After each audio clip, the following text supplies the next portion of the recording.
That was Maxwell with Fistful of Tears, and I'm not even gonna have any now because on the line with me, as promised, special guest, Mr. Ali Shaheed Muhammad from Tribe Called Quest and from everywhere else in the world. How are you, sir? I'm good. I'm happy to be speaking with you, Sky. What's going on? Man, everything. So, I don't even know where to begin with you. I know that I have been sent about 500,000 questions people wanted me to ask you, and a lot of them were the same, and so, I'll just... The answer to the first question before you ask it is, I don't know. Oh, you don't know? So, I was about to say, so how did you get started in this whole crazy business? And the answer is you don't know, so we'll move on. Is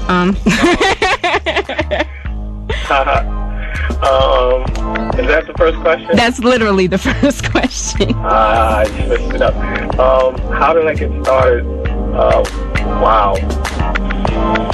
Well, Yusuf and I met in high school. We started doing music and demos and stuff like that. We also went to the same high school as the Jungle Brothers and Brother Jay and the X-Clan. Oh my God. So we all kind of, it's odd because it was a school for music, for business careers, like accounting, banking, pre-law, all of that. But we were all just, musicians. And the Jungle Brothers were making their record. We were cutting our demo, and just, I guess, by association, friendship, brotherhood, all that, we got pulled into the whirlpool, and they did their record. We had a song on their first album, and everything else is history. Wow.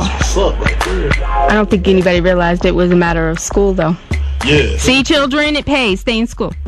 Yeah. Get your education. It pays to bang on the lunch tables, making beats and rhymes, and annoying all the cafeteria advisors.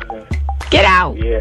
That's good. So, okay, that's how you got started. And when you first, when did you decide about the whole production thing? Because that's the major question that I got. They all want to know, well, when did you decide you want to produce, and what's up with the production? And okay. I've always been into music. Like, my mother used to listen to records. She says, according to her, when I was in the womb, and she said it all. I gotta give it up to my mom. But I had an uncle who was a DJ and a bass player. He used to play. We went to high school for music and played in a few different bands. And so he was like my major influence. He had, keyboards, drum machines, stuff like that. Like, he was way ahead of the curve. Track machines, samplers before it became the in thing to do. And he taught me how to DJ when I was 8 years of age.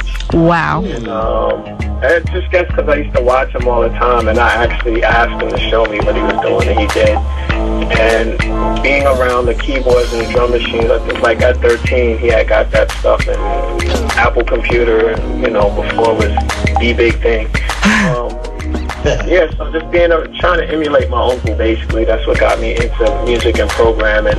And he liked the fact that I like turning the knobs and changing these stock sounds, and he was like, you know what, I like what you're doing, and he encouraged me to mess up what was already in there. So that just became like the thing for me, I guess, the foundation. And I met Q-Tip, and he brought over some records. I had records, and at the age of 15, we just went in, and it started from there. Wow. So at an early age, you was just doing the music thing right then and there.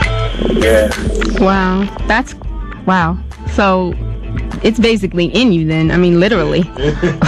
Okay. Yeah. It's a odd thing because, like, lots of times, especially back in the days, even, before I was born, people had instruments. Right. Kind of like how people connected. And for me, it was the turntable. It was a sampler.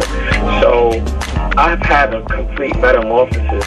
When I started making music professionally, it was all about program music, chopping up beats, right, gigging and all that stuff. And I learned how to play instruments well after, the low end there.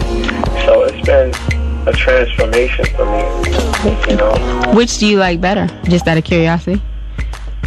I like them both, actually. You know, digging for records allows me to appreciate sounds and textures and stuff like that. And I don't think, had I started off like just with an instrument, I don't think I would have had a complete understanding of just like how to manipulate sound waves and just, you know, stuff like that. So I like them both. Okay. I've gotten a little bit away from sampling because you don't really make money from sampling other people's music.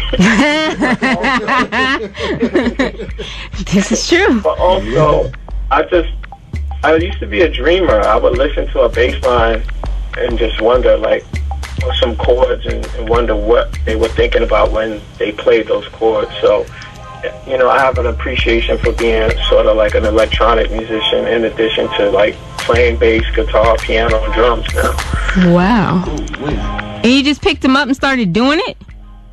Yeah, because, like, I don't know if, you know, I'm sure the listeners out there, they're into making music, but when we were recording, lots of times there was downtime because we would come up with ideas and it would take, you know, Bob Power was instrumental. He was like the 5th Tribe Called Quest member. He was our engineer. And it would take him a while to do some of the stuff that we wanted him to do. So in Battery Studios, there's a piano and a drum. And me and Q-Tip used to switch back and forth. Wow. You know, sometimes he played drums, sometimes I play piano, just having no idea what we're doing. But you're in the studio every day and you have this downtime, and the next thing you know, like, you're playing something real sloppy, and next thing you know, you're cleaning up your rhythms, and, you know, so. And then the song is born. Yeah, the song is born. And then actually working with Tony on the Sons of Soul record. Wow. I had, they flew me to Trinidad, and I programmed the beat real quick, and then all of a sudden Raphael told everybody to come downstairs. He's like, come check this out. And they all like grabbed their instruments and instantly started playing right on top of my beat, and that blew my mind. Whoa. And I went straight home from Trinidad. I didn't even go home. I went straight from the airport to the music store and bought me a bass. Wow. That was just that was the opening. Man. Okay, the next question that a lot of people want to know, and I can't even front because I asked you a number of years ago because I wanted to know too.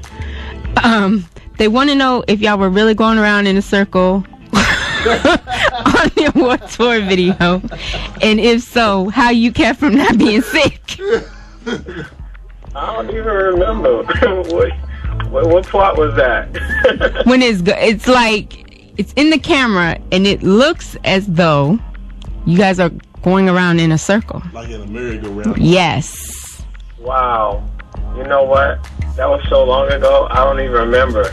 It must not have been. I'm going to go on the record as guessing that it wasn't, because it seems to me after a while you'd have been nauseous, and that would be something you would really recall. Like, you better like that video still, because we went through a lot for that. Yeah, I'm with you on that. It definitely used to make me, I can't do circles and stuff like that. So after a while, I have to look away for a minute. Okay, so that's a major question that nobody ever had answered. So there you go. All right, more no. Another mystery. We'll leave it up to the books. Okay. And then a lot of people wanted to know how you got involved with the whole Lucy Pearl thing. Lucy Pearl came up because Raphael, like, let me think about this. I first met Tony from the Revival album, and they called on the Tribe Called Quest to do a remix. And that, that began like a lifelong friendship. So Raphael and I, he became like an older brother sort of to me, and just always kept in touch, and wound up flying out to Sacramento where he lived and recording with him, just making tracks, and he would come to New York and kick it with Q-Tip and I. And after a while, he introduced me to the D'Angelo situation. And again, just being in Raphael's studio in Sacramento, I would go out there, he would go out there, and we would just jam and just make joints. And I can't remember if it was Raphael or D'Angelo. I think it was Raphael that was like, yo, we should